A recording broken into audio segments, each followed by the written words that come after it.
বিসমিল্লাহির রহমানির রহিম। আজকে মুদ্রা ব্যাংকিং ও অর্থায়নের আমরা ষষ্ঠ অধ্যায়ের মধ্যে ছিলাম, ঝুঁকি ও আয় সম্পর্কিত। তো গত ক্লাসে আমরা ঝুঁকি আয় সম্পর্কিত একটা ম্যাথমেটিক্স করেছিলাম। তো সেই অঙ্কটা বাসা 2015 সালে মেবি একটা অঙ্ক দিয়েছিলাম, সেটা কি করতে কি কোনো সমস্যা হয়েছে?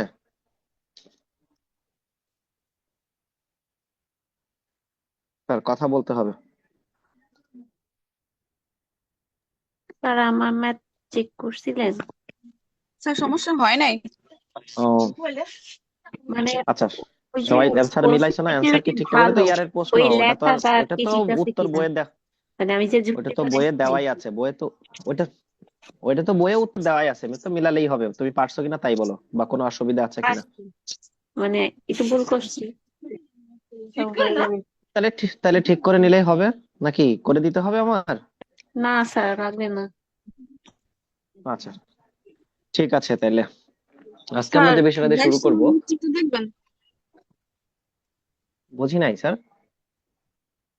22 সালের স্যার, 22 সালে একটা আসছিল ওইখানে স্টক এ স্টক বি দেয়া। এখন আমি আপনার স্যার মেসেঞ্জারে নক দিছিলাম, আপনি আমার কথা বুঝেন নাই। আমি বলতেছিলাম যে এখানে বক্স কি দুইবার করব, প্রথমে গড়াই বের করে তারপর আরেকবার করবো হ্যাঁ বক্স। হ্যাঁ, এ এবং বি, মানে ওই তোমার প্রথমটা একটা, দ্বিতীয়টা একটা, ওই যেভাবে ওইভাবে করেছো ঠিক ওইভাবে জি করেই। স্যার, বুঝতে পরে করছি। প্রথমে দুইটা সম্পদের ক্ষেত্রে, পরে ওই তো মানে দুইটার ক্ষেত্রে দেখো দুইটা জিনিস দেওয়া থাকবে সেখানে, ঠিক আছে? জি স্যার।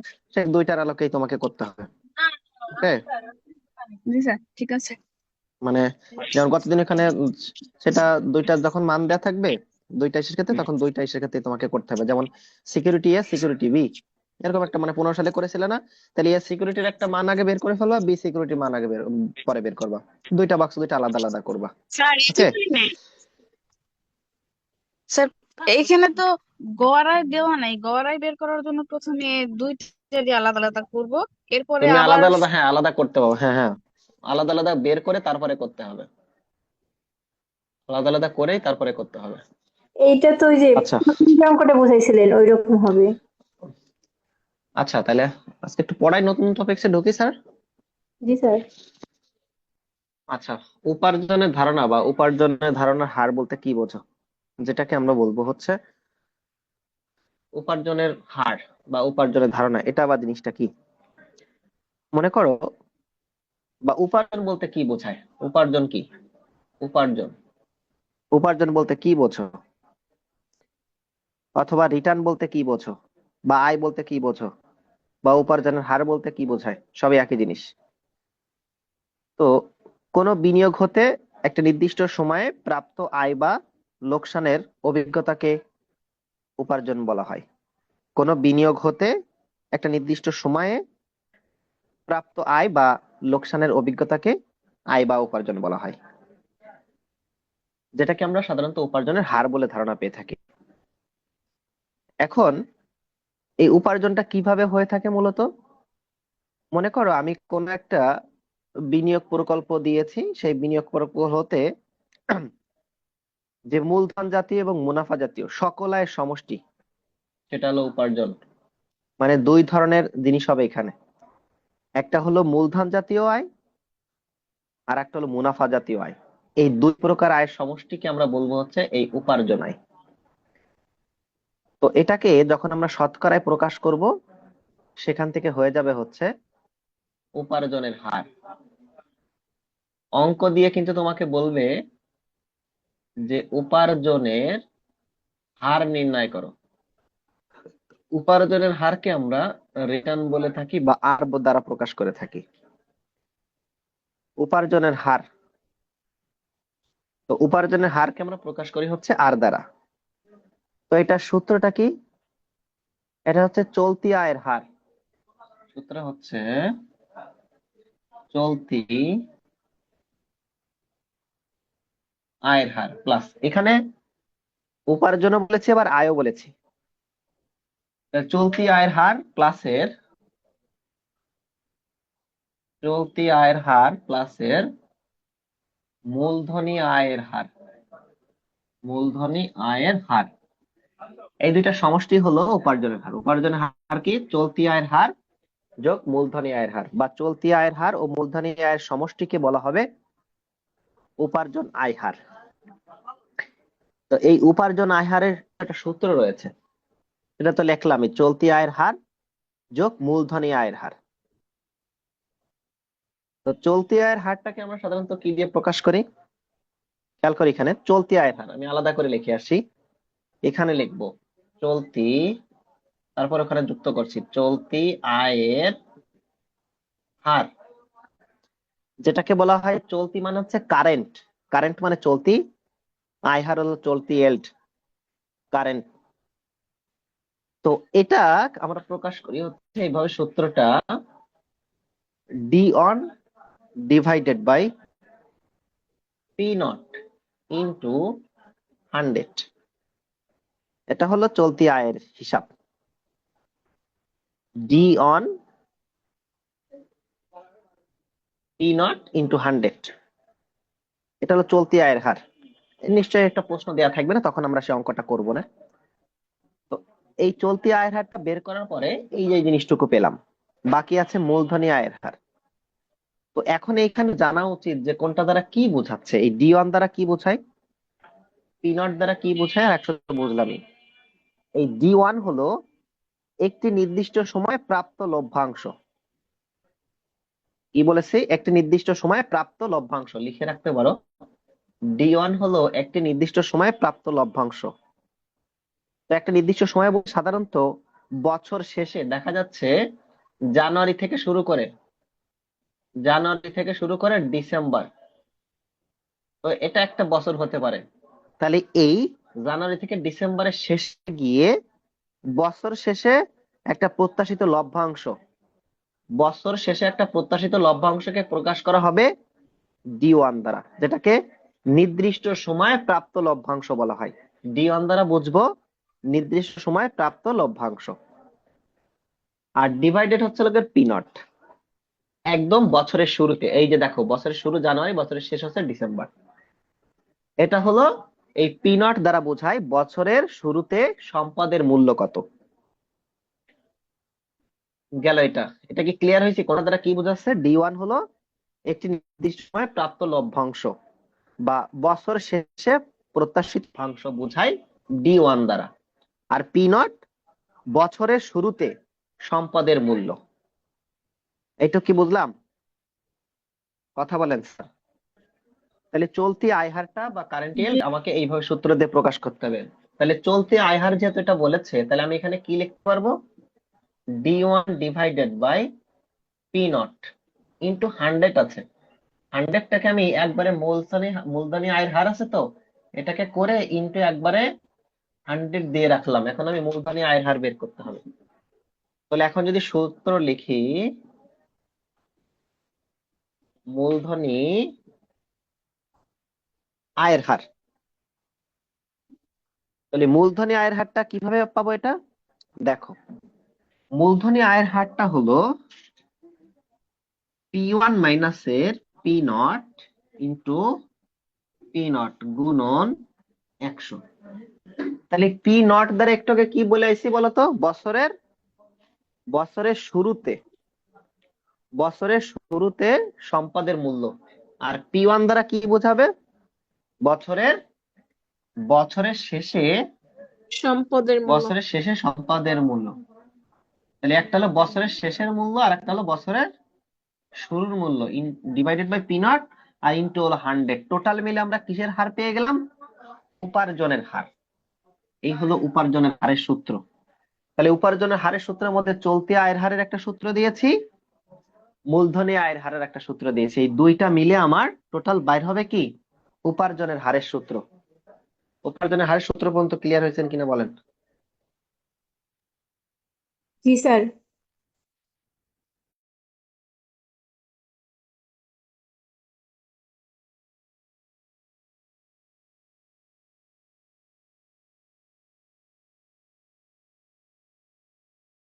দিও।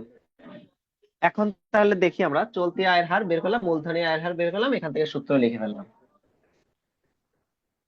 এখন যদি আমরা একটা তাহলে অঙ্ক করি।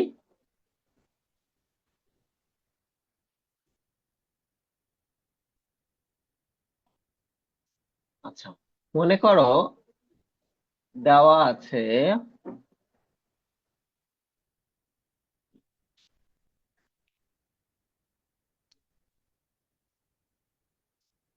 2017 সালের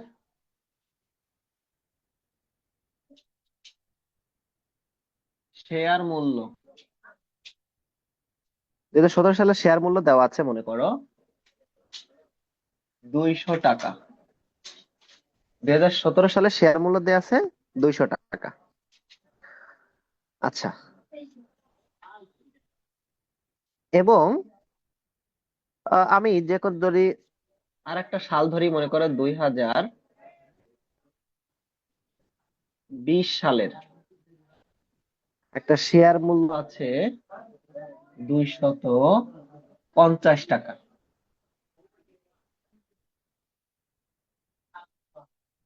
এবং আরেকটা দেওয়া আছে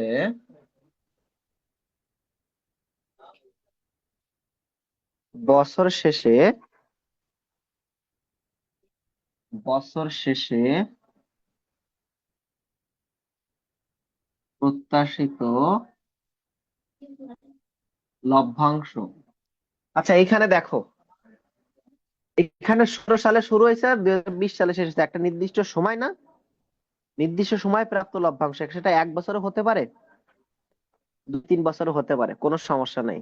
ঠিক আছে, এখন এই লভ্যাংশ আছে মনে করো 2.50 টাকা। এখন তাহলে দেখি এখান থেকে কয়েকটা জিনিস বের করতে হবে। নাম্বার 1, চলতি আয় হার বের করো। চলতি আয় হার নির্ণয় করো। নাম্বার 2, মূলধনী আয় হার নির্ণয় করো। নাম্বার 3, যেটাকে রেট অফ রিটার্ন, অনেক সময় এরকমও থাকতে পারে, রেট অফ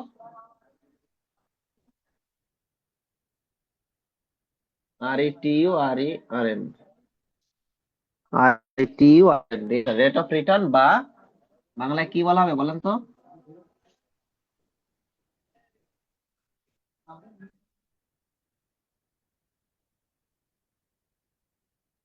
বাঙালি তো মনে হয় বলতে পারে না, নাকি?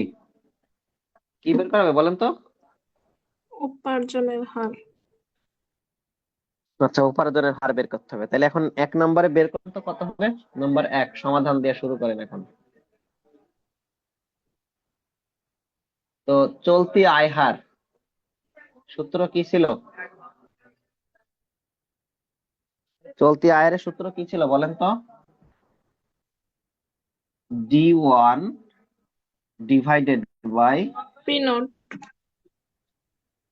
P0 into 100। D1 মানে কি? বছর শেষে প্রত্যাশিত লভ্যাংশ, যেটা সেটা হলো কি? D1। তাহলে কত হবে? 2.50। 2017 সালের শেয়ার মূল্য 200 টাকা, 2020 সালের শেয়ার মূল্য 250 টাকা। তাহলে এখানে কোনটা লিখবেন? শুরুর মূল্য এটা না, শুরুর মূল্য এখানে পাশে এই যে P0, P1, আর একটা কি D1। তাহলে P0 কত পাইছেন? 200 টাকা ইন্টু 100। 2.5 সাথে 100 কে গুণ দিলে কত হয় দেখেন তো? এটা হবে 250 ডিভাইডেড বাই 200। ভাগ করলে কত হবে এটা? স্যার 1.25। 1.25। 1.25%। কি হয়ে গেল এটা? 1.25। চলতে আয়। হ্যাঁ,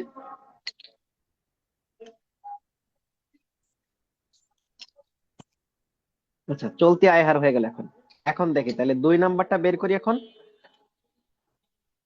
2 নাম্বারটা কি বের করবো এখন? 2 নাম্বার সমাধান মূলধনী আয় হার। মূলধনের। তাহলে সূত্র বসান এখন। মূলধনের একটা সূত্র কি ছিল? P1 minus P1 P0 minus divided P0 by by P1 P0 minus minus P0 by P0 আচ্ছা, গুণ 100 P1 এর মানটা কত পাইছো? P1 এর মান 200 টাকা। না সরি 250 250 টাকা 250, আর P0 এর মান 200 টাকা 200 টাকা। Divider 200 into 100। এখন তাহলে কত হবে এখানে? 50 এর সাথে স্যার 50 কে চলতি 100 দিয়ে আয়টা গুণ মুছে দিলে, ফেলেন, মূলধনী আয় হার করতেছি। ও আচ্ছা আচ্ছা, এটা হলো গে মূলধনী।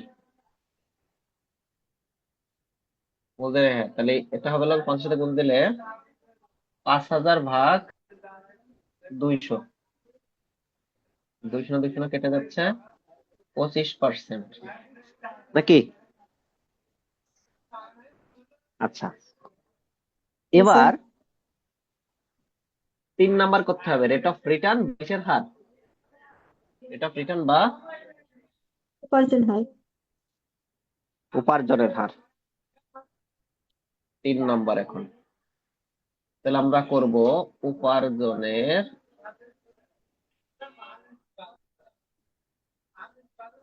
হার কি দ্বারা প্রকাশ করা হয়? আর দ্বারা।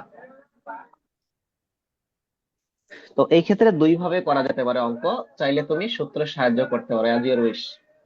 যদি প্রশ্নের মধ্যে এই দুইটা না নির্ণয় করার কথা বলে, তাহলে তুমি মেন সূত্র দিয়ে অঙ্ক করতে হবে, আরেক সূত্র। আর যদি এটা না থাকে, মানে থাকে, তাহলে শুধু এখন দুইটাকে যোগ করে দিলেই হবে। এই যে এইভাবে আমি 2 ভাবেই করে দিচ্ছি। চলতি আয় হার প্লাসের মূলধনী আয় হার। চলতি আয় হার কত পাইছি আমি? 1.25 1.25 প্লাসের মূলধনীটা কত পাইছি? 25 25% সমান সমান 86.25 26.25%। আপনি তো এই দুটো আলাদা আলাদা করে আসছেন। যদি আপনার প্রশ্নের মধ্যে 1 এবং 2 না থাকে, তাহলে কি করবেন? তাহলে স্যার সূত্র বসাবো।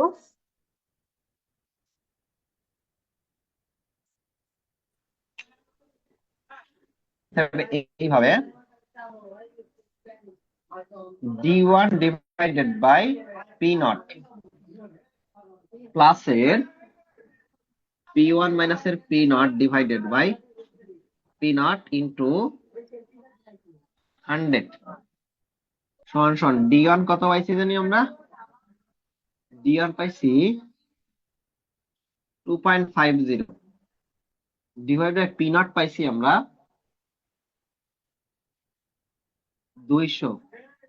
P1 পাইছি 250 minus 200 divided by 200 into 100।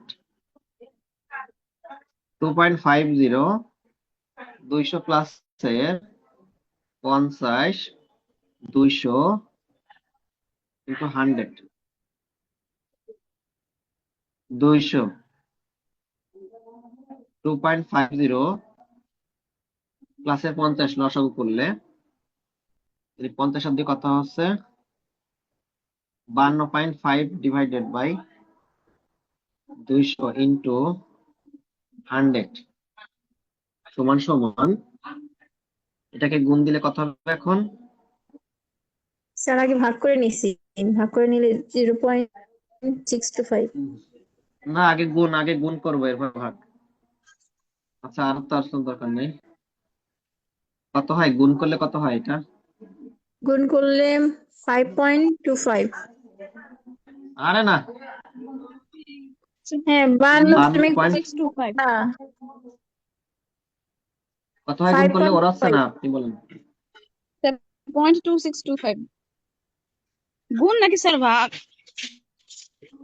Sir 52.5 এটা গুণ কেজি করলে তো কম হয়। তাহলে 5.25 নাকি? তাই তো আসছে।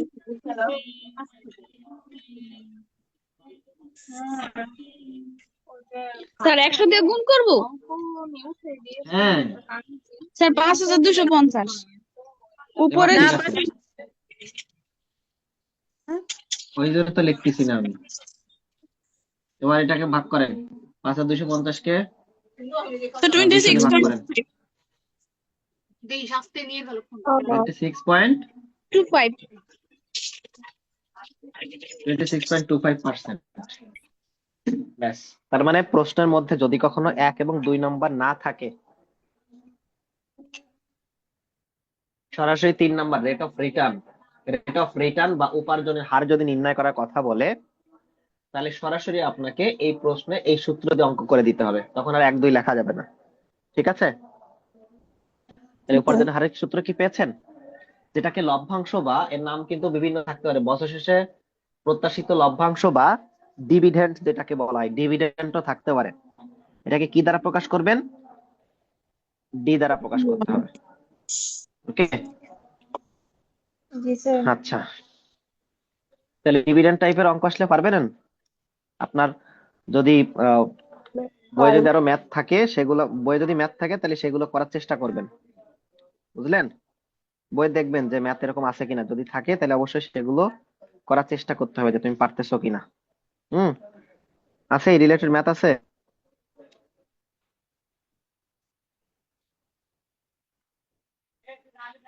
আর এই রিলেটেড ম্যাথ কি আছে? অঙ্ক তো হুম হুম,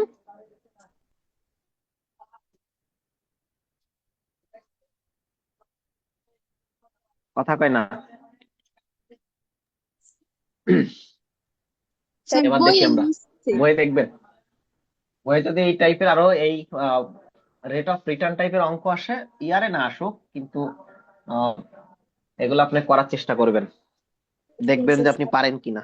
ঠিক আছে? আর সূত্রগুলো মনে রাখতে হবে, সূত্র মনে থাকলে আপনি পারবেন। সূত্রটা ধরাটাই ইম্পর্টেন্ট, যে এই সূত্র দিয়ে উপার্জনের হারটা কিভাবে বের করবো, রেট অফ রিটার্নটা কি ধরবো। আচ্ছা, এই প্রশ্ন কি দিয়েছিলাম, ঝুঁকি ও আয়ের মধ্যে সম্পর্ক ব্যাখ্যা করো? ঝুঁকি ও আয়ের মধ্যে সম্পর্ক ব্যাখ্যা করো প্রশ্ন কি দিয়েছিলাম? না স্যার। দেন নাই।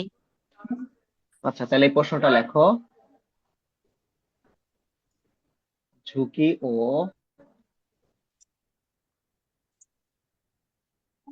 আয়ের মধ্যে সম্পর্ক ব্যাখ্যা করো। ঝুঁকি ও আয়ের মধ্যে সম্পর্ক ব্যাখ্যা করো। ঝুঁকি এবং আয়ের মধ্যে সম্পর্ক হলো ধনাত্মক সম্পর্ক বা সমমুখী সম্পর্ক। অর্থাৎ ঝুঁকি যত বেশি, আয় তত কি বেশি। চিত্রটা এভাবে, একজন ব্যক্তি যত বেশি ঝুঁকি নেবে তার ইনকাম তত কি হবে, যত বেশি ঝুঁকি নেবে তত বেশি ইনকাম হবে। আপনারা শোনেন না এরকম, যত জি বেশি স্যার। ঝুঁকি তত বেশি লাভ বেশি, ঝুঁকি না নিলে লাভ নাই। জি স্যার। আচ্ছা, তো নিচেই থাকবে হচ্ছে, এখানে ধরলাম ঝুঁকি, যেটাকে আর দ্বারা প্রকাশ করা হয় রিস্ক। আচ্ছা, RISK, রিস্ক। আর এইদিকে থাকবে হচ্ছে প্রত্যাশিত আয়, প্রত্যাশিত আয়। রিস্ক এবং প্রত্যাশিত আয় এর মধ্যে সম্পর্ক হলো সমমুখী সম্পর্ক, তাহলে ঝুঁকি রেখা। তাই কোনো ব্যক্তি তার ব্যবসা প্রতিষ্ঠান করা পরিচালনার জন্য সে অবশ্যই কি চেষ্টা করে, যে আমি একটা ব্যবসায় পরিচালনা করব, আমার অবশ্যই ইনকাম হবে। আর তার ইনকাম করতে হলে অবশ্যই ব্যবসায় সবসময়ের জন্য কি থাকে, ঝুঁকি থাকে। ঝুঁকি নিতেই হবে, ঝুঁকি নিয়েই সামনের দিকে আগাতে হয় ব্যবসা। এখন কোন বিনিয়োগ প্রকল্প করলো, অবশ্যই সে বিনিয়োগ প্রকল্প করার আগে অবশ্যই ঝুঁকি মেনে নিয়েই তাকে সামনের দিকে আগাতে হবে। এখন দেখবে যে আমার এই ব্যবসাটায় ঝুঁকির পরিমাণটা কেমন, ইনকাম কেমন হবে, এটা বিবেচনা করেই তাকে অবশ্যই বিনিয়োগ প্রকল্পটা সামনের দিকে এগোতে হবে। আর এই ক্ষেত্রে ঝুঁকি এবং প্রত্যাশিত আয়ের মধ্যে সম্পর্ক হলো সমমুখী সম্পর্ক বা ধনাত্মক সম্পর্ক। অর্থাৎ ঝুঁকি যত বেশি, প্রত্যাশিত আয় তত বেশি। আর ঝুঁকি যত কম, প্রত্যাশিত আয়ও তত কম হবে। ঠিক আছে কি ব্যাপারটা? তাহলে এখন আমি এখানে কয়েকটা বিন্দু কল্পনা করি। মনে করি এখানে একটা বিন্দু নিলাম, এ বিন্দু, বি বিন্দু, সি বিন্দু, ডি বিন্দু। এইগুলোর এখন একটা করে স্পর্শক যদি এঁকে দিই,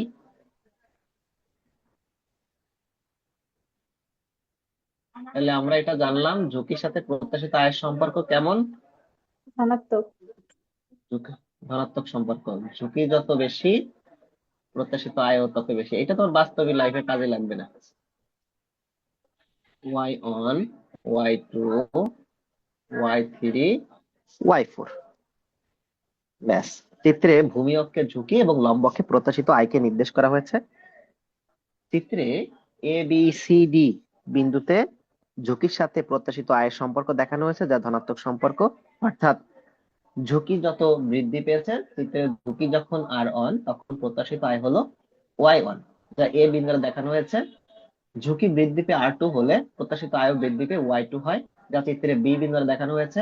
ঝুঁকি আরো বেড়ে যদি R3 হয়, তাহলে প্রত্যাশিত আয় আরো বেড়ে Y3 হবে, যা চিত্রে সি বিন্দু দ্বারা দেখানো হয়েছে। ঝুঁকি আরো বেড়ে যদি R4 হয়, তাহলে প্রত্যাশিত আয় বেড়ে Y4 হবে, যা চিত্রে ডি বিন্দু দ্বারা দেখানো হয়েছে। এখন এ বি সি ডি বিন্দুগুলোকে যোগ করে যে আর আর রেখা পাওয়া যায়, তাই হলো ঝুঁকির সাথে প্রত্যাশিত আয়ের মধ্যে সমমুখী সম্পর্কিত রেখা নির্দেশ করা হয়, যেটাকে বলা হয় ঝুঁকি এবং আয়ের মধ্যে সম্পর্ক। অর্থাৎ ঝুঁকি এবং আয়ের মধ্যে সম্পর্ক হলো ধনাত্মক বা সমমুখী সম্পর্ক, যার কারণে ঝুঁকি এবং ঝুঁকি এবং আয়ের মধ্যে রেখার সম্পর্কটা বাম থেকে ডান দিকে ঊর্ধ্বগামী হয়েছে। ঝুঁকি এবং আয়ের মধ্যে সম্পর্ক রিলেটেড প্রশ্ন কি ক্লিয়ার হয়েছে না এটা? জি স্যার। আচ্ছা, এখন আমরা গড় ও প্রত্যাশিত আয় পরিমাপ করা শিখব। গড় ও প্রত্যাশিত আয় পরিমাপ, এটা করা শিখবো। গড় ও প্রত্যাশিত আয় পরিমাপ, যেটাকে পরিমাপ হলো মেজারমেন্ট বা মেজার। এভারেজ মানে হচ্ছে গড়, আর প্রত্যাশা মানে হচ্ছে এক্সপেক্টেড। এভারেজ এন্ড এক্সপেক্টেড আয় পরিমাপ, যেটাকে রিটার্ন বলা হয়, মেজারিং। প্রথমে আমরা এভারেজ রিটার্ন সম্পর্কে একটু আলোচনা করি। তো প্রথমে এভারেজ আয়ের মধ্যে রয়েছে আমরা গড় আয়। গড় আয় বলতে কি বুঝবো, মানে গড় আয় আর একটা হলো প্রত্যাশিত আয়। তো গড় আয় জিনিসটা কোনটা, গড় আয় বলতে কি বোঝায়? সাধারণত কোন একটা আর্থিক প্রতিষ্ঠানের যতগুলো বিনিয়োগকৃত মূলধন রয়েছে, সেখান থেকে বার্ষিক সম্ভাব্য একটা প্রাপ্তির হারকে বলা হয় গড় প্রত্যাশিত আয়। আর গড় প্রত্যাশিত আয় যত বেশি হবে, বিনিয়োগকারী তত বেশি বিনিয়োগে ঝুঁকি নেবে। কথাটা মনে রাখতে হবে। গড় প্রত্যাশিত আয় যত বেশি হবে, বিনিয়োগকারী তত বেশি বিনিয়োগের ঝুঁকি নেবে। সেটা অনেকগুলো প্রকল্প হতে পারে। সেই যদি অনেকগুলো প্রকল্প থাকে, তাহলে এক্ষেত্রে A B C D E 5টা প্রকল্প আছে। তো যেহেতু বলেছি গড় প্রত্যাশিত আয় যত বেশি হবে, বিনিয়োগকারী তত বেশি ঝুঁকি নেবে। এক্ষেত্রে যদি অনেকগুলো প্রকল্প থাকে, যেমন A B C D E 5টা প্রকল্প আছে, তো সেক্ষেত্রে যেই প্রকল্পের গড় প্রত্যাশিত আয় বেশি, বিনিয়োগকারী সেই প্রকল্পে বিনিয়োগ করাটাকে অবশ্যই সে অগ্রাধিকার দেবে। তাহলে যদি অনেকগুলো মানে বিনিয়োগকারী প্রকল্প থেকে থাকে, তাহলে যেই প্রকল্পের গড় প্রত্যাশিত আয়টা বেশি হবে, অবশ্যই ওই প্রকল্পে ওই বিনিয়োগকারীটা বেশি পরিমাণে অগ্রাধিকার দেবে। তাহলে কি বেশি হতে হবে? গড় প্রত্যাশিত আয়। ঠিক আছে।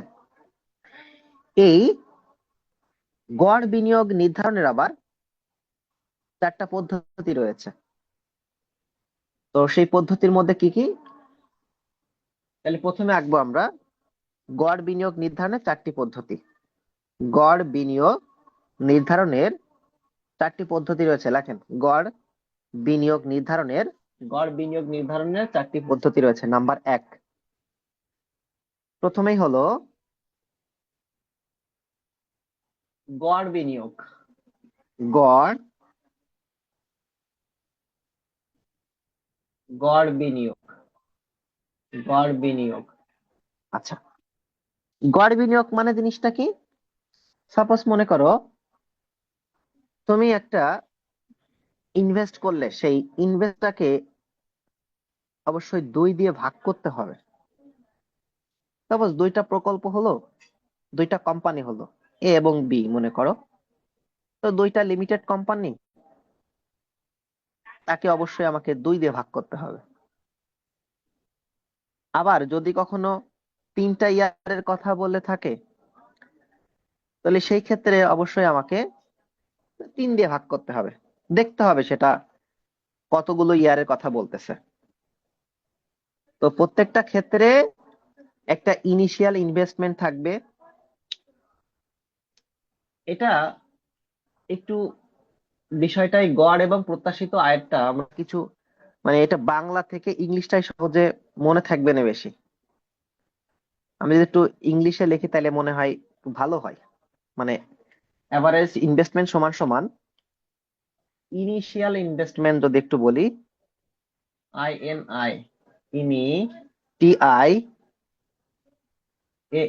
Initial investment, INVESTMENT, initial investment.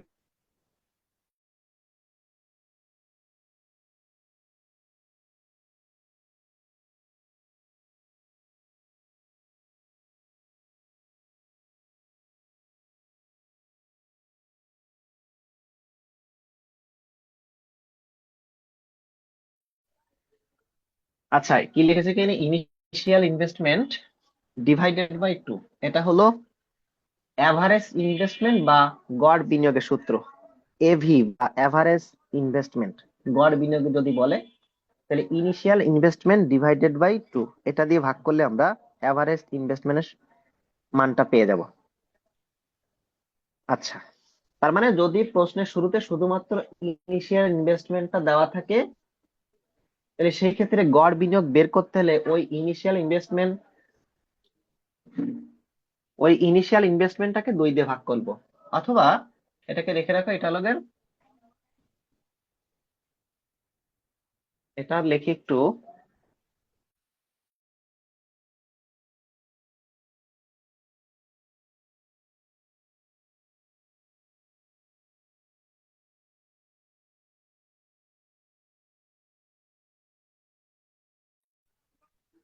আচ্ছা, গড় বিনিয়োগটা কি লিখেছে? এভারেজ ইনভেস্টমেন্ট বা গড় বিনিয়োগ initial investment divided by 2। Initial মানে শুধুমাত্র প্রাথমিক বা প্রারম্ভিক বা শুরুতে যেটা থাকে সেই বিনিয়োগটা, প্রারম্ভিক বিনিয়োগ বা প্রাথমিক বিনিয়োগ। ওই প্রাথমিক বিনিয়োগকে আমরা 2 দ্বারা ভাগ করলে ওটা পেয়ে যাব। কতগুলো সাল আছে সেটা আবার আলাদা জিনিস, তুমি প্রত্যেকটাকে 2 দিয়ে ভাগ করবা, সূত্রই হচ্ছে এটা, ইনিশিয়াল ইনভেস্টমেন্ট ডিভাইডেড বাই 2। আচ্ছা, যদি প্রশ্নের মধ্যে 2টা জিনিস দেওয়া থাকে, একটা হলো ইনিশিয়াল ইনভেস্টমেন্টও দেওয়া আছে এবং স্যালভেজ ভ্যালু আছে। ইনিশিয়াল ইনভেস্টমেন্ট এবং স্যালভেজ ভ্যালু 2টা যদি থাকে, এই 2টাকে অবশ্যই যোগ করতে।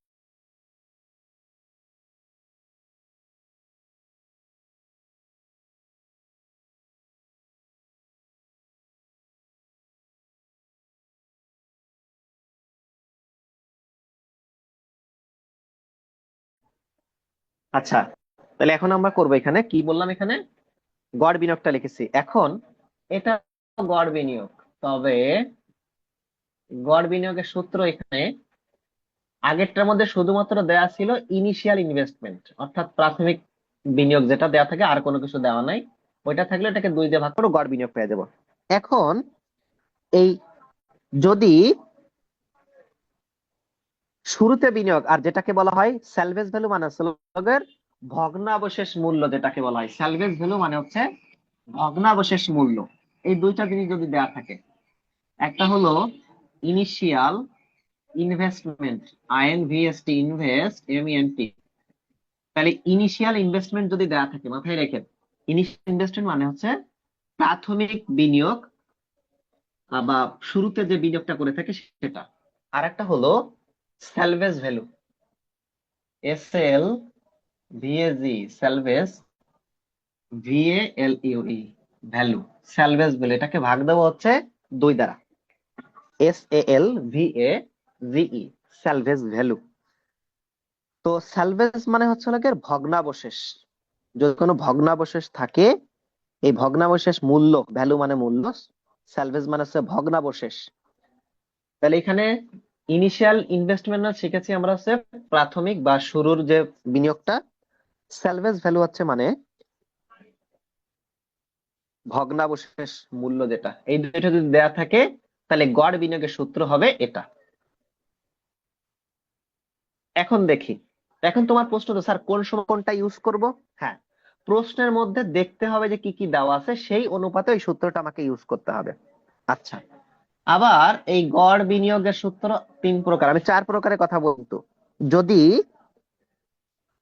দেখা যাচ্ছে যে এই ইনিশিয়াল দেওয়া আছে, মানে শুরুর দিকে initial INVEST, invest MENT, initial investment দেওয়া আছে এবং এটা তো ছিল ভগ্নাবশেষ।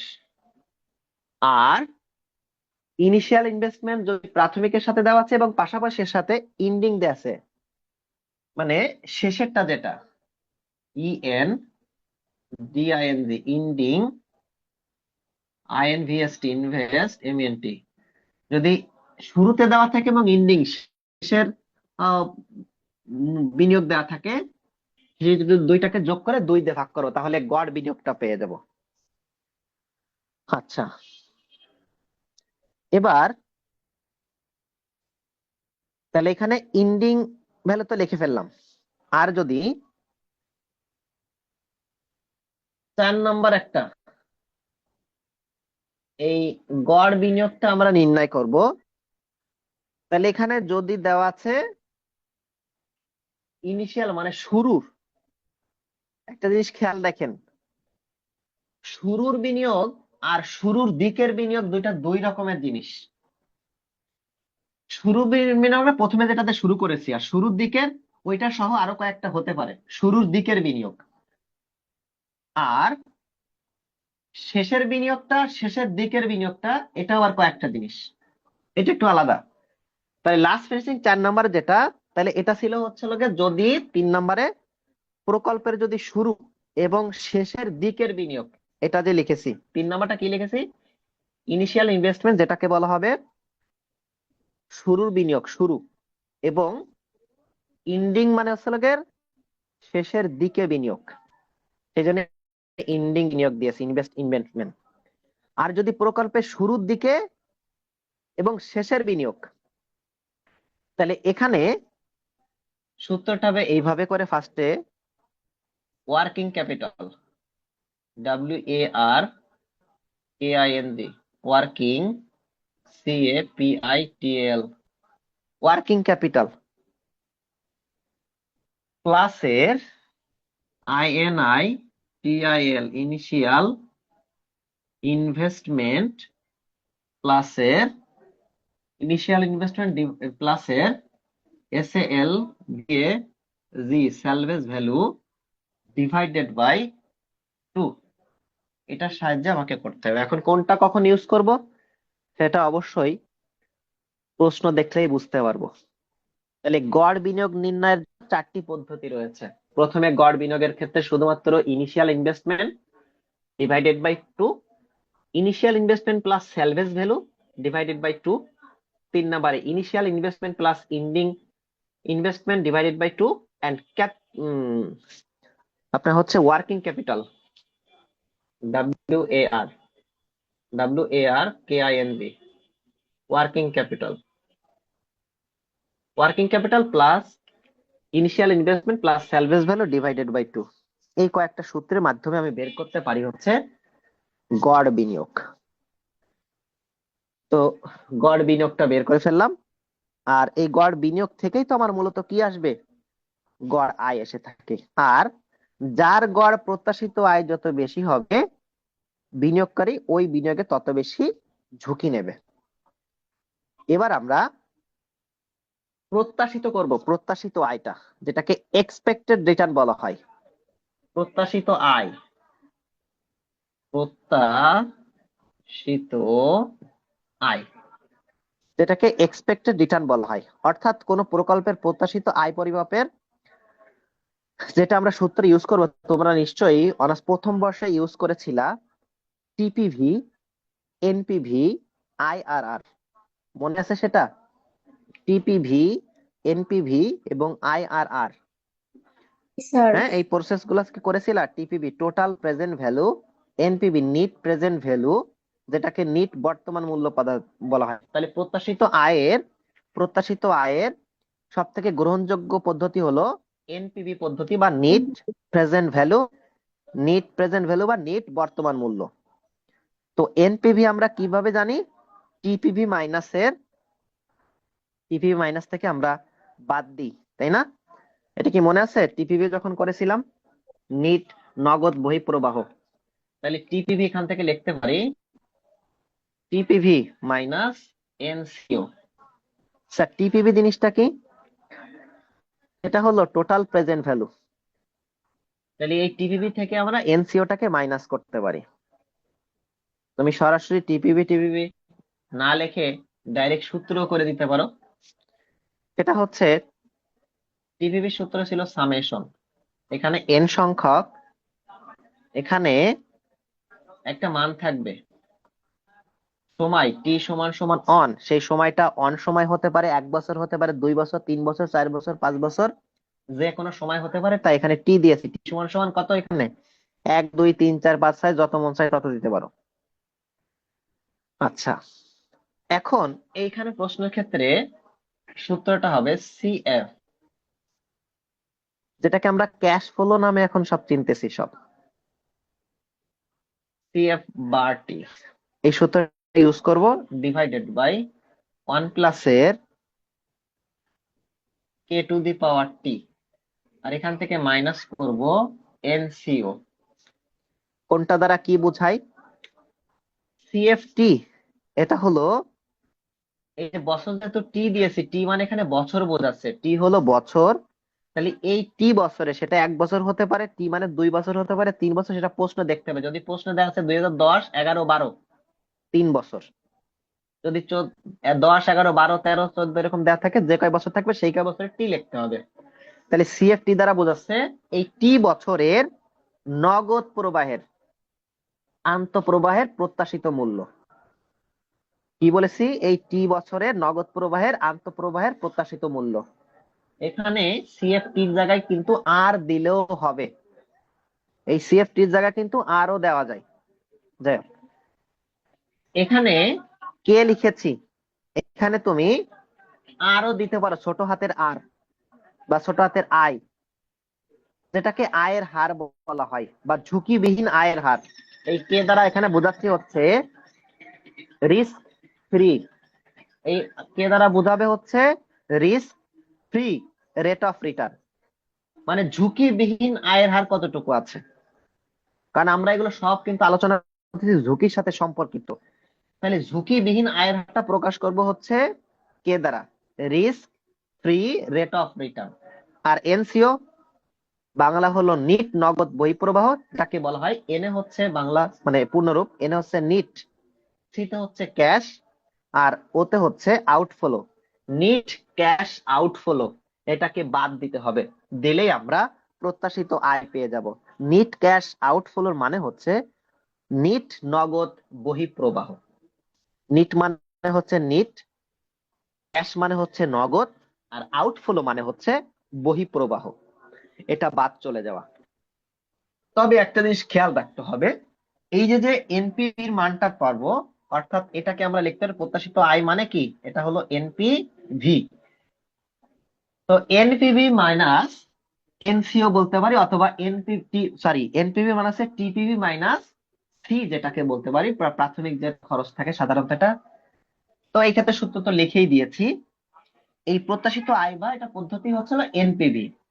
তো এনপিভির মানটা যদি শূন্য থেকে বড় হয়, ধনাত্মক হয়, তাহলে ওই প্রকল্পটা লাভজনক হবে। আর যদি এনপিভির মানটা যদি এর থেকে ছোট হয়, তাহলে প্রকল্পটা অলাভজনক হবে। ঠিক আছে?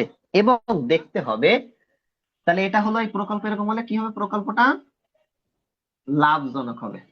আর যদি এনপিভি লেস দেন শূন্য হয়, তাহলে অলাভজনক হবে।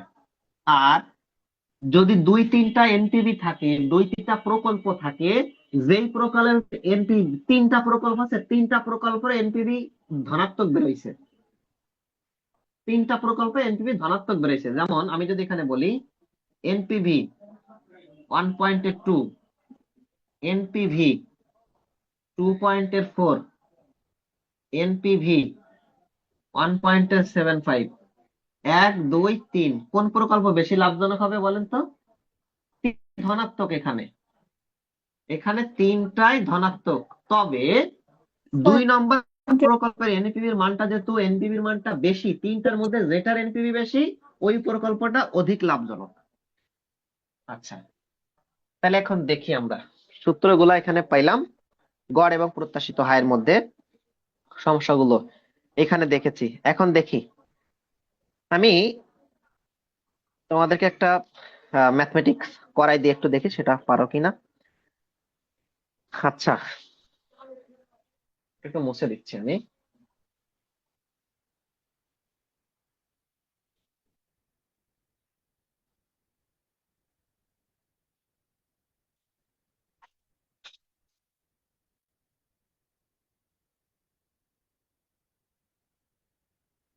আচ্ছা, লেখো, একটা কোম্পানি দেওয়া আছে মনে করো, আহ, কি দেওয়া যায়,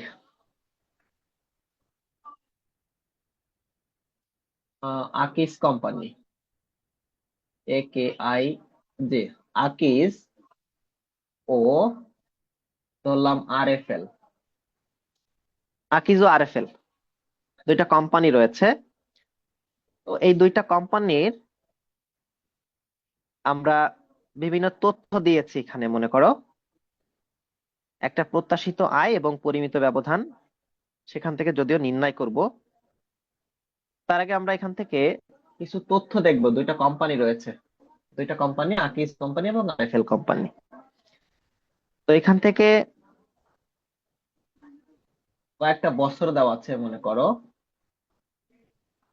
আকিজ এবং RFL দুইটা কোম্পানি, এখানে বছর দেওয়া আছে মনে করো 2020 সাল, 2021 সাল, 2022 সাল, এরকম তিনটা সাল দেওয়া আছে। এখানে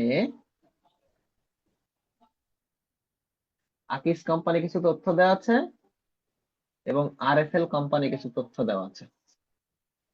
বুঝেন? দুইটা তথ্যমান এখানে দেওয়া আছে। তো তথ্যমান গুলো দিয়ে, তো সেখানে কিছু মনে করো যে হিসাব করে দিয়েছে। এখানে এখানে মনে করো 0.15, এখানে 0.20, 0.25, এরকম দিছে। আর RFL টা ঠিক তার উল্টা, 0.25, 0.20, আর দিচ্ছে 0.15। তো এরকম দিয়েছে। এখন এখান থেকে বের করতে বলছে মনে করো পরিমিত ব্যবধান। ইংলিশটা কি কেউ বলতে পারবা? পরিমিত ব্যবধান, পরিমিত ব্যবধানের ইংলিশ কি হবে, কেউ বলতে পারবা?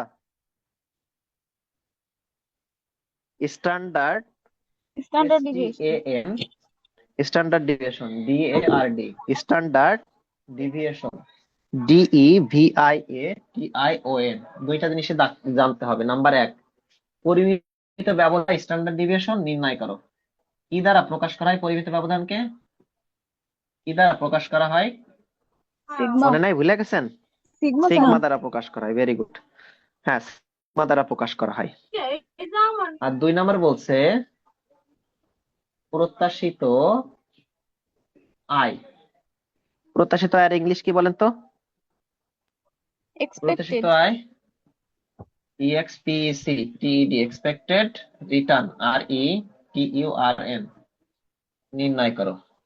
এই দুইটা জিনিস আমাকে বের করে দেখাতে বলছে। প্রশ্ন ছিল এটা, দুইটা কোম্পানি, কি কোম্পানি? আকিস কোম্পানি আর হলো RFL কোম্পানি। তো দুইটা কোম্পানির আলাদা আলাদা মান আমরা আলাদা আলাদা করব, ঠিক আছে? তো অঙ্কটা ছিল এটা। তো সেখানে আমরা এই আকিস কোম্পানির প্রথমে বাইর করে আসি। একটা স্যার পরিমিত ব্যবধান আর একটা হলো স্ট্যান্ডার্ড ডিভিয়েশন, মাথায় রেখেন কিন্তু। তো নিশ্চয়ই গত ক্লাসে আমি তোমাদেরকে স্ট্যান্ডার্ড ডিভিয়েশনের একটা সূত্র নিশ্চয়ই তোমাদেরকে বলে দিয়েছি, মনে আছে সেটা? সিগমা সমান সমান, পারবেন সেটা বলতে? সিগমা সমান সমান রুট সামেশন। সামেশন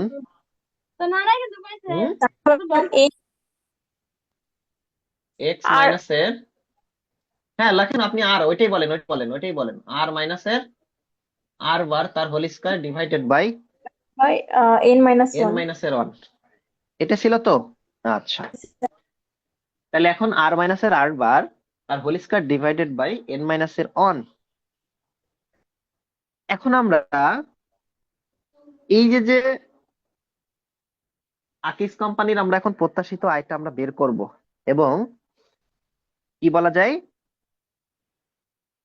ওই যে কোনটা উম কি বলা যায়, দ্বারটা কি বললাম, পরিমিত ব্যবধান, এই দুইটা আমরা বের করব এখন, ধরে নি। তো সাপোজ এখানে যদি আমি ধরি, এই ক্যালকুলেশন এটাই থাকলো, 2000 দেওয়া আছে, কত 2020 21 এন্ড 2022 সাল। এখানে এন সমান সমান কত হবে? এন সমান সমান কত হবে? 3 এন সমান সমান 3 হবে। তো আকিস কোম্পানিকে আমি ধরলাম এক্স, আর আরএফএল কোম্পানিকে ধরলাম আমি ওয়াই। y। বুঝলেন কিন্তু আপনি, ঠিক আছে? তো এখন ফার্স্টে আগে আমাকে যদি বের করতে হয় কারটা বলেন তো, যেটা হলো পরিমিত ব্যবধান, তাহলে আমাকে কি বের করতে বলছে বলতো? পরিমিত ব্যবধান।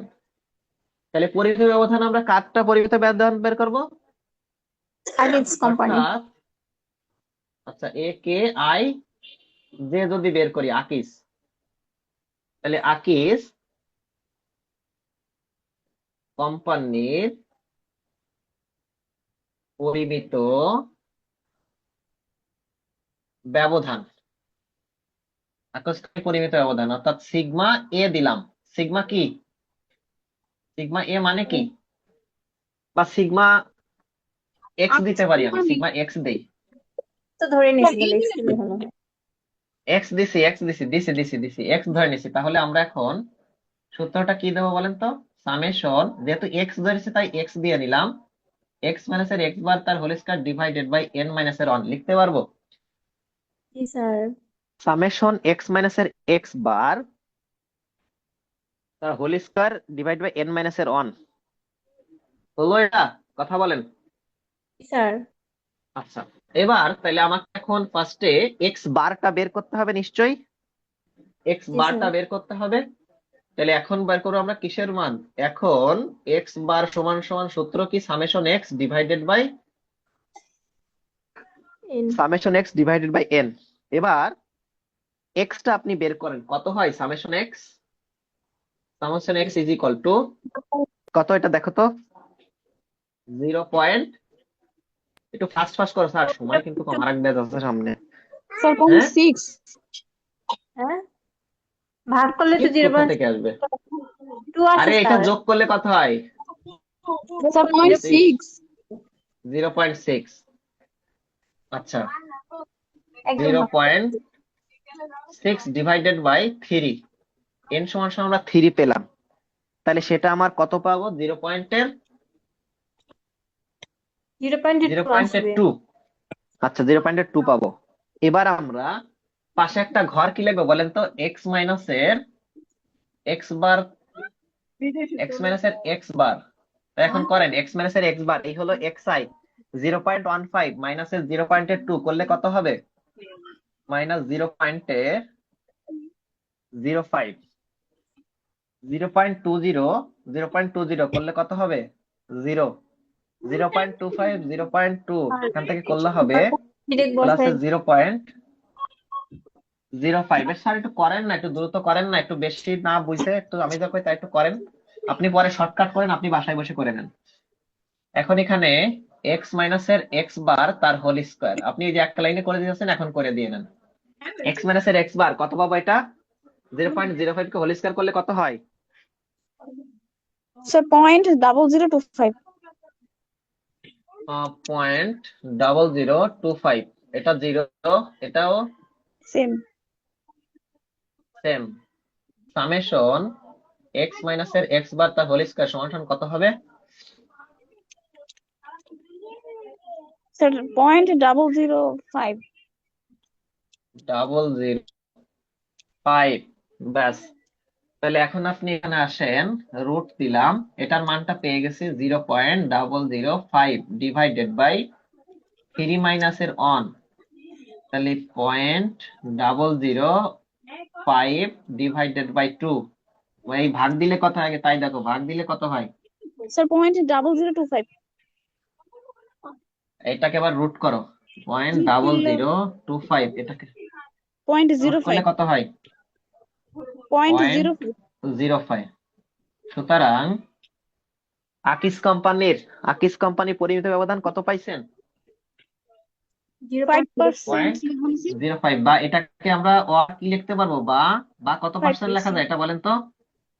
5%। 0.05 বা 5% হয়ে গেল আমার কোন কোম্পানির? আকিস কোম্পানির পরিমিত ব্যবধান হয়ে গেল। কোনো সমস্যা স্যার আছে আর কারো? আসলে এই মানুষই। তার এটা কি হয়েছে? কারো কোনো সমস্যা আছে? নাই। স্যার হয়েছে এবার আমরা আরএফএল কোম্পানিটাও করি। আরএফএল কোম্পানিটা করবো, এখন এটাকে ধরেছি ওয়াই, তাহলে এখন কি লিখবো? প্রথমে কি করবো বলেন তো? এখানেও আগে প্রথমে এখন করবো হচ্ছে কোন কোম্পানির? স্যার আর আসলেও এরকম আর সেম মানুষই। আসুক, সেটা সেটা আসুক, সমস্যা নাই। আরএফএল কোম্পানি পরিমিত ব্যবধান সিগমা ওয়াই লিখতে হবে। ওয়াই মাইনাসের ওয়াই বার, আমাকে খালি বলেন ফার্স্ট ফার্স্ট, তাহলে দ্রুত হয়ে যাবে। ওয়াই বার সমান সমান কি হবে বলেন তো? সামেশন ওয়াই সমান সমান কত হবে যোগ করলে? 0.06। সামেশন ওয়াই যোগ করলে 0.06, যেটা ভাগ করলে 0.2 আসে। হলো এখন এখানে এখানে ওয়াই ওয়াই মাইনাসের ওয়াই বার, দেখেন এখানে এখানে গড় করতে হবে। ওয়াই মাইনাসের ওয়াই বার, ওয়াই মাইনাসের ওয়াই বার যদি করেন তাহলে কত হয়? প্রথমটা হবে 0.05, এরপরটা 0, এরপরটা মাইনাস 0.05, তাই না? জি স্যার। তাহলে এখন করলে হবে ওয়াই মাইনাসের ওয়াই বার তার হোল স্কোয়ার ডিভাইডেড বাই, এটা সরি, এটা করলে হবে 0.0025, এটা 0, এটা হলো 0.0025। সামেশন করলে কত হবে? সামেশন ওয়াই মাইনাসের ওয়াই বার তার হোল স্কোয়ার সমান সমান 0.005, তাই তো? অর্থাৎ বাকি ক্যালকুলেশন এটাই। তাহলে এখানে লাস্টে লিখতে পারো কি? সিগমা ওয়াই সমান সমান 0.05 বা 5%। ক্লিয়ার হয়েছেন কি? দুইটা কোম্পানির দুইটা কোম্পানির পরিমিত ব্যবধান দুইটা কোম্পানির পরিমিত ব্যবধান বের করতে পারছেন? কথা কয় না। জি স্যার দুইটা কোম্পানির পরিমিত ব্যবধান বের করতে পারছেন? আচ্ছা, তাহলে দুইটা কোম্পানির পরিমিত ব্যবধান কিন্তু ক্লিয়ার। ওকে, এখন এই দুইটা কোম্পানি আবার আরেকটা জিনিস বলেছে, কি বলেন তো? দুইটা কোম্পানি কি বের করতে বলছে? প্রত্যাশিত আয়। হুম, প্রত্যাশিত আয় স্যার। বলেন বলেন। প্রত্যাশিত আয় বের করতে হবে। এখন প্রত্যাশিত আয়ের সূত্র কি মনে আছে? প্রত্যাশিত আয়ের সূত্র কি মনে আছে? জি স্যার। এখন আমরা করব হচ্ছে প্রত্যাশিত আয়। প্রত্যাশিত আয়, তাহলে কোন কোম্পানির প্রথমে আসি? এ কে আই জে, আকিস কোম্পানির প্রত্যাশিত আয়। বলেন এখন আকিস কোম্পানির প্রত্যাশিত আয় আপনি কি করবেন জানেন? এই যে প্রত্যাশিত আয় বলতে আমরা কি জানি? প্রথমে হচ্ছে এই যে আমরা আর দিয়ে প্রকাশ করি না, আর মানে কি? আর মানে তো প্রত্যাশিত আয় নাকি? হুম, জি স্যার। আর মানে কি? প্রত্যাশিত আয় summation X divided by N. Summation X divided by N কত হবে? সামেশন এক্স কত পাইছেন? 0.6 ডিভাইডেড বাই এন এর মান কত পাইছেন? 3 ভাগ করলে কত হয়? 0.2 সমান সমান কত পার্সেন্ট? কত পার্সেন্ট? 20%। এই কত পার্সেন্ট? আকিজের কত? 20%। আর আরএফএল এর আরএফএল আরএফএল এত কিছু না দিয়ে এখানে আর এক্স দিয়ে দিলে তো আকিজ বুঝাচ্ছিল, আর এক্স দিয়ে দিলে আকিজ বুঝাচ্ছে নাকি? আর আর ওয়াই দিলে কি বুঝায়? কথা কও। আর ফিল কোম্পানি। এইটা আরএফএল কোম্পানি বোঝায়, আর ওয়াই দিয়ে দিলাম। তাহলে এখানে summation Y divided by N, summation Y কত পাইছেন? এটাও 0.6 ডিভাইডেড বাই 3 সমান সমান 0.2 সমান সমান 20%। দুইটাই তো সমান হয়ে গেল। তা সমান হলে আমার কিছু করারও নাই, হয়েছে সমান, লিখতে হয়েছে সমান, নাকি স্যার? জি স্যার। হ্যাঁ, আচ্ছা। তাহলে এবার আপনাদের জন্য আমি এই রিলেটেড একটা ম্যাথ, কোন একটা পরীক্ষা আসছে, আপনারা চলে যাবেন একটু 2000 19 স্যার। হ্যাঁ 2019-এ চলে যান, একটু 2019-এ চলে যাও। দেখো 2019 সালের 15 নম্বরে খতে এই প্রশ্নটা এরকম একটা আসছে। বছর দেওয়া আছে 2012 সাল, 13 সাল, 14 সাল। এখানে আর এস আর এম এবং বিএসআরএম দুইটা রড কোম্পানির মান দেওয়া আছে। পেয়েছেন কি? জি স্যার। এটা করবেন। আমি আমি একটা ম্যাথ করাই দিছি, আপনারা ওই মান দিয়ে করবেন। যদি মান মিল নাই কিন্তু আপনারা ওই নিয়মে করবেন, পারবেন না স্যার? জি স্যার পারবো। পারবো তার মানে ইনশাআল্লাহ। এটা ইয়ারের প্রশ্ন কিন্তু সলভ হয়ে গেল। আমি একটা করাই দিছি, কিন্তু আপনাকে এইভাবে করে করতে হবে, তাহলে আপনি এটা বুঝতে পারবেন। কে থাক হয় না?